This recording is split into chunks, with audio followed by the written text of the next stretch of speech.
Column.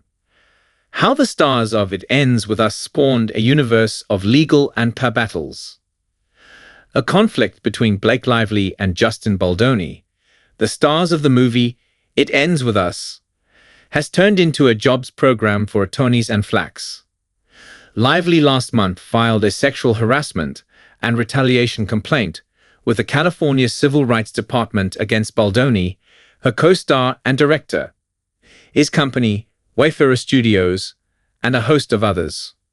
Her complaint charges, among other things, that Baldoni repeatedly harassed her during intimate scenes, of which there are a bajillion in this flick, based on Colleen Hoover's mega best-selling novel about a sweet, malleable flower store owner who falls in love with a charming but abusive neurosurgeon. Lively alleges that she demanded a long list of precautions, including that an intimacy coordinator be present for their scenes, and that Baldoni refrain from biting and sucking of lip without her consent.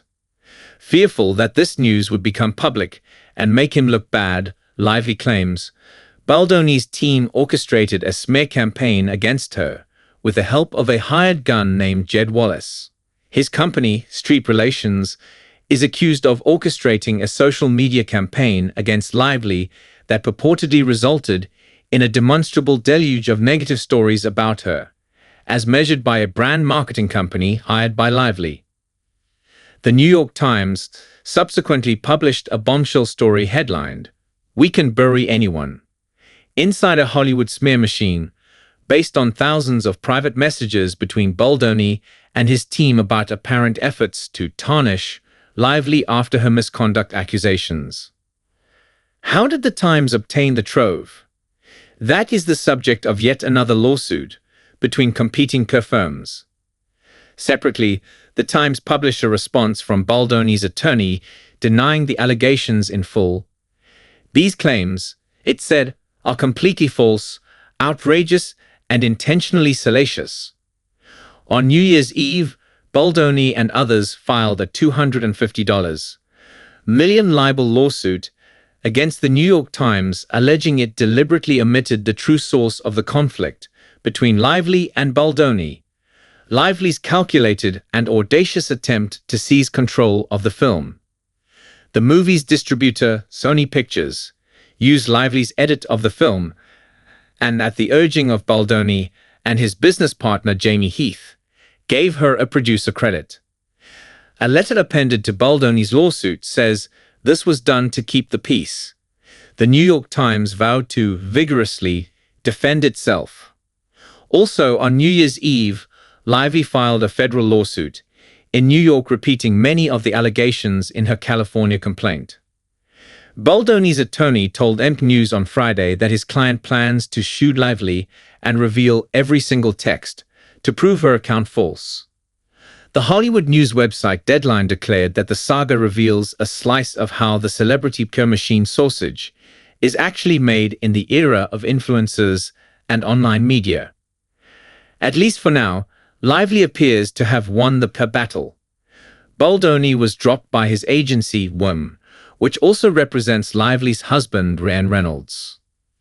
As a journalist who occasionally writes about Hollywood, I am aware of the unholy alliances between reporters and the Hollywood flacks who tempt them to abandon their ethics in exchange for access and information. And you can just as easily substitute the word political for Hollywood. According to Blake's complaint, the Crisis Per expert Melissa Nathan wrote that she was friendly with a reporter who writes for People, Fox News, In Touch Weekly, and Us Weekly, and that said reporter was ready to take the story of Blake weaponizing feminism to any of her outlets the minute we give her the green light. This struck a nerve with me. Several years ago, I was approached by a high-profile public relations figure who was working for Angelina Jolie during her protracted divorce from Brad Pitt.